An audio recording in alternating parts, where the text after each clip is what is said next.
ಜೈ ಭೀಮ್ ಬಂಧುಗಳೇ, ಈಗಾಗಲೇ ಅನೇಕ ನಾಯಕರುಗಳು ಇವತ್ತೇನು ಬಂದಿರೋಂಥ ವಿಚಾರವನ್ನು ಸ್ಪಷ್ಟವಾಗಿ ತಿಳಿಸಿದ್ದಾರೆ. ನಾವು ಕೂಡ ಏನಂದರೆ ರಾಯಚೂರಲ್ಲಿ ಆಗಿರೋ ಘಟನೆಯನ್ನು ಗೃಹ ಸಚಿವರ ಗಮನಕ್ಕೆ ತಂದಿದ್ದೀವಿ.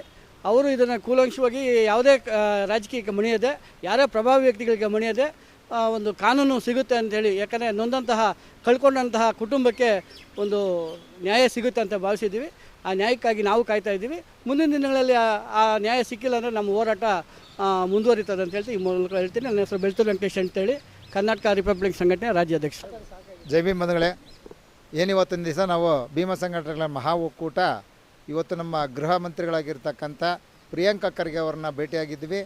ಏನು ವಿಷಯ ಅಂತಂದ್ಬಿಟ್ಟು ಹೇಳಂತಂದರೆ, ರಾಯಚೂರು ಜಿಲ್ಲೆಯಲ್ಲಿರ್ತಕ್ಕಂಥ ಒಂದು ಅಶ್ವಿನಿ ಅಂತಂದ್ಬಿಟ್ಟು ಹೇಳೋ ಒಂದು ದಲಿತ ಒಂದು ಹೆಣ್ಮಗಳನ್ನು ಅತ್ಯಾಚಾರಿಗಳು ಬಹಳ ವಿಕೃತವಾಗಿ ಅತ್ಯಾಚಾರವನ್ನು ಮಾಡಿ ಅವ್ರನ್ನ ಬಾವಿಗೆ ಎಸೆತಕ್ಕಂಥ ಕೆಲಸವನ್ನು ಮಾಡಿ ಏನೋ ಸಾಕ್ಷ್ಯಾಧಾರಗಳನ್ನು ಮುಚ್ಚಿಡುವಂಥ ಕೆಲಸವನ್ನು ಕೂಡ ಮಾಡಿದ್ದಾರೆ. ಅದರಂತೆ ನಾವೆಲ್ಲ ಕೂಡ ನಮ್ಮ ಸಂಘ ಸಂಸ್ಥೆಗಳೆಲ್ಲ ಕೂಡ ಇವತ್ತು ಬಂದು ಗೃಹ ಮಂತ್ರಿಗಳನ್ನು ಭೇಟಿಯಾಗಿ ನಾವು ಮನವಿಯನ್ನು ಕೊಟ್ಟಿದ್ದೇವೆ. ಆ ಗೃಹ ಮಂತ್ರಿಗಳು ಕೂಡ ನಮಗೆ ಆಶ್ವಾಸನೆಯನ್ನು ಕೊಟ್ಟಿದ್ದಾರೆ. ಈಗಾಗಲೇ ನಾವೆಲ್ಲ ಕೂಡ ಕಾರ್ಯನಿರತವಾಗಿ ನಮ್ಮ ಪೊಲೀಸ್ ಇಲಾಖೆ ಭಾಳ ಎಚ್ಚೆತ್ಕೊಂಡು ಕೆಲಸ ಮಾಡ್ತಾಯಿದೆ. ಹಾಗಾಗಿ ನಾವು ಮುಂದಿನ ದಿನಗಳಲ್ಲಿ ಯಾರೇ ತಪ್ಪಿತಸ್ಥರಾಗಿದ್ದರೂ ಕೂಡ ನಾವು ಅವ್ರನ್ನ ಬಂಧಿಸುವಂಥ ಕೆಲಸ ಮಾಡ್ತೇವೆ ಮತ್ತು ಕಾನೂನು ರೀತಿ ಅವರನ್ನು ನಾವು ಶಿಕ್ಷೆಯನ್ನು ಕ್ರಮ ತಗೊಳ್ತೇವೆ ಅಂತಂದ್ಬಿಟ್ಟು ಹೇಳಿದ್ದು ಕಡಖಂಡಿತವಾಗಿ ನಿರ್ದಾಕ್ಷಿಣ್ಯವಾಗಿ ನಮಗೆ ಅವರು ಆಶ್ವಾಸನೆಯನ್ನು ಕೊಟ್ಟಿದ್ದಾರೆ. ಒಂದು ವೇಳೆ ಮುಂದಿನ ದಿನಗಳಲ್ಲಿ ನಮ್ಮ ದಲಿತ ಏನು ಸಮುದಾಯಗಳ ಮೇಲ್ಗಡೆ ಏನು ಈ ರೀತಿಯೆಲ್ಲ ಕೂಡ ಅತ್ಯಾಚಾರ ಅನ್ಯಾಯ ಎಲ್ಲ ನಡೀತಾ ಇದೆ, ಇದನ್ನು ಖಂಡಿಸ್ತೀವಿ.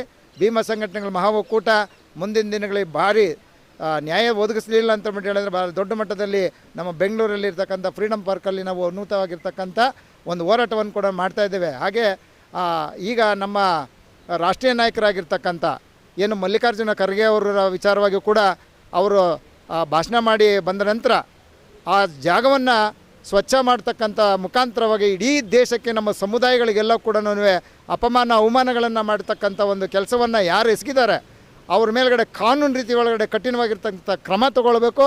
ಮುಂದಿನ ದಿನಗಳಲ್ಲಿ ಇಡೀ ನಮ್ಮ ಸಮುದಾಯಗಳು ಇಡೀ ದೇಶಾದ್ಯಂತ ರಾಜ್ಯಾದ್ಯಂತ ಎಲ್ಲರೂ ಕೂಡ ನಮ್ಮ ಸಮುದಾಯಗಳು ಒಟ್ಟಾಗಿ ಇದನ್ನು ಖಂಡನೆ ಮಾಡಬೇಕು ಮತ್ತು ಬಹಳ ದೊಡ್ಡ ಮಟ್ಟದಲ್ಲಿ ನಾವು ಹೋರಾಟ ಮಾಡಿ ನಮಗಾಗಿರ್ತಕ್ಕಂಥ ಏನು ಅನ್ಯಾಯ ಆಗಿದೆ ಅದರ ಬಗ್ಗೆ ನಾವೆಲ್ಲ ಕೂಡ ತೀವ್ರವಾಗಿ ಖಂಡಿಸ್ತೇವೆ ಅಂತಂದ್ಬಿಟ್ಟು ಹೇಳಂತೇಳಿ ಈ ಒಂದು ಸಂದರ್ಭದಲ್ಲಿ ನಾನು ಹೇಳಲಿಕ್ಕೆ ಬಯಸ್ತಾ ಇದ್ದೇನೆ.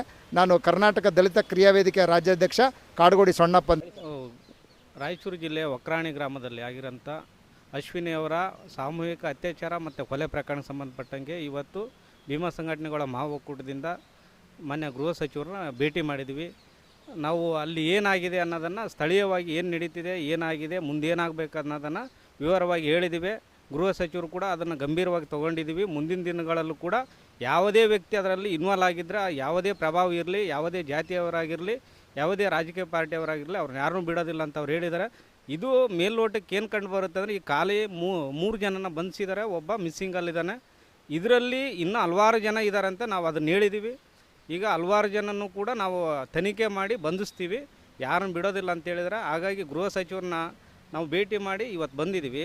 ಆ ನಂಬಿಕೆ ಮೇಲೆ ನಾವು ಇನ್ನೊಂದೆರಡು ದಿನ ನೋಡಿ ಮತ್ತೆ ಭೀಮ ಸಂಘಟನೆಗಳ ಮಹಾ ಒಕ್ಕೂಟದಿಂದ ಮತ್ತೆ ಧರಣಿ ಮಾಡ್ತೀವಿ ಅಂತ ಕೂಡ ಈ ಮೂಲಕ ಹೇಳ್ತೀವಿ.